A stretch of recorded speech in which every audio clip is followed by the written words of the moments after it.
In this lesson, we'll talk about your church's mission and vision and how that relates to the budgeting process.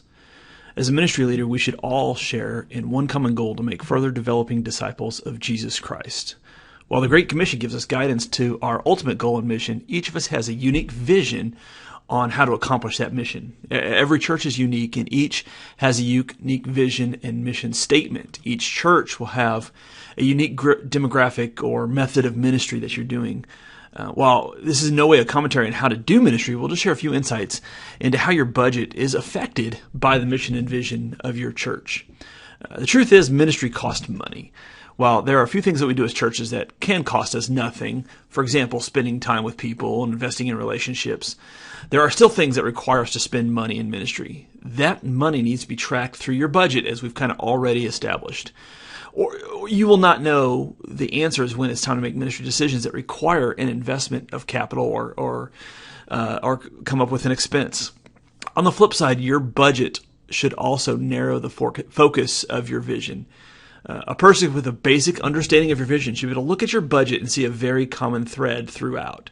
This means that the way you're allocating or spending money entrusted to the church should be spent through things that further your vision or the mission of your church. As we'll discuss over the next few lessons, we'll detail how to identify where you should allocate your expenses into which areas of ministry that will have the greatest impact on your mission. If there's money left over after our core ministries have been fully funded, it can then be used for other areas as needed. Building your budget to match your vision also makes spending decisions very easy. It's a simple question when looking at an expense as to whether or not that money will help you reach your vision. If it doesn't, don't spend the money. Your vision creates a filter through which you analyze spending decisions. Now, the mission and vision of your church is everything. Without a vision, you have nowhere to go.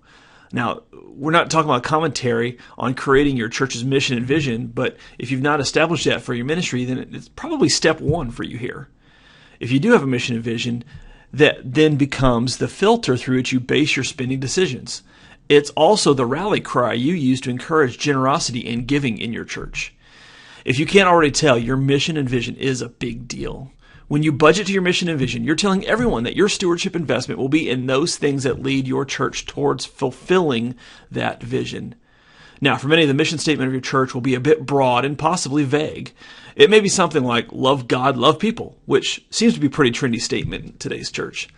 While it's very biblical, it's also quite vague when it comes to spending decisions.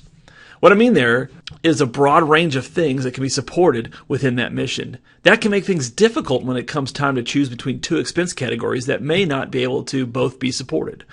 But at least you have the opportunity for that discussion to be had.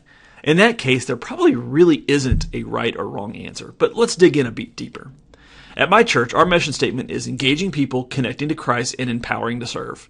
Basically, get people, introduce them to Jesus, and show them what it means to serve as a Christ follower. Within that mission, it becomes very clear where we should allocate our budget expenses. We can ask specific questions like, how does that expense help us engage people?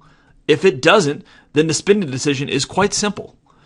Now, please don't hear this to say that your mission and vision will restrict you from spending. That's not what I'm saying.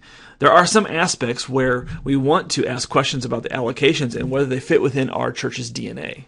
The point here goes back to what we learned in our last module about a budget just being a plan or roadmap. Without a starting point and destination, a map is useless. Your mission gives you those points to know where to start and where you're heading towards in a way to begin to put those budget lines in place.